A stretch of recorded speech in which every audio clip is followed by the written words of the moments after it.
We begin our report in France, where President Biden will use the 80th anniversary of the Allied landing on D-Day to commemorate the defeat of authoritarian rule in Europe.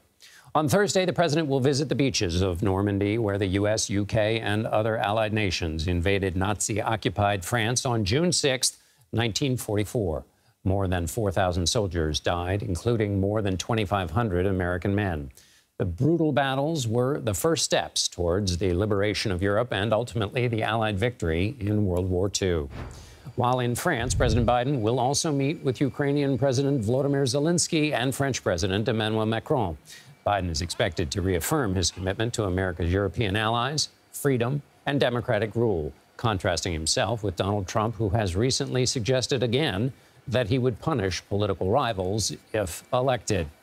For more, let's bring in CBS News senior White House and political correspondent Ed O'Keefe, who is in Paris with the president. Ed, give me some of the overarching themes that we're going to hear from President Biden during this trip.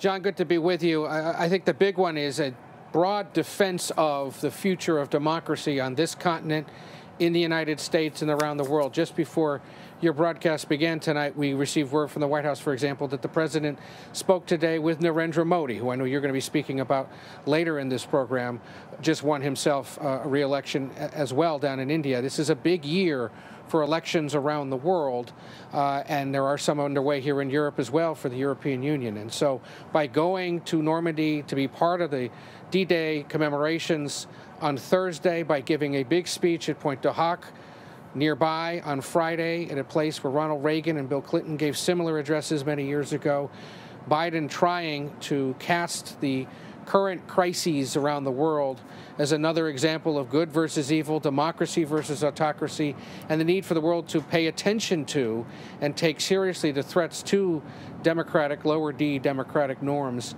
again, here in Europe, in the United States, and in other countries facing challenges to their democratic rule. Issue number one, and in the neighborhood, of course, is Ukraine. He'll be meeting with Volodymyr Zelensky. Is that purely symbolic? Is there a message that he wants to deliver? What's the objective in that meeting? Well, it's symbolic, but it's also going to be substantive. No Russian official has been invited to these D-Day commemorations by the French government, notable because they have been, of course, in the past. But given the ongoing conflict and given that Zelensky is coming to France for the commemorations, the French agreed with the British, Americans, and others that it wasn't proper to invite them. So symbolically, he's here and he'll stand alongside these other leaders. Substantively, Zelensky is expected to push the president here in France this week and then next week at the G7 meetings in Italy to allow more flexibility in what Ukraine can do with American-provided weaponry and other equipment. Can they go further into Russia and target other military installations or equipment inside Russia, further in beyond Kharkiv? Can they use those weapons and intelligence in other matters to try to aggressively push back against the Russian offensive? The president, at least publicly, has been reluctant beyond some limited allowances for things, again, around Kharkiv now. Whether he agrees this week to do more under pressure from President Macron here in France or other European leaders who say it's time to intensify the defense of Ukraine remains to be seen. But it'll be a key meeting, and one, frankly, that draws attention back to Ukraine after so many months of primary American focus being in the Middle East, given the conflict there.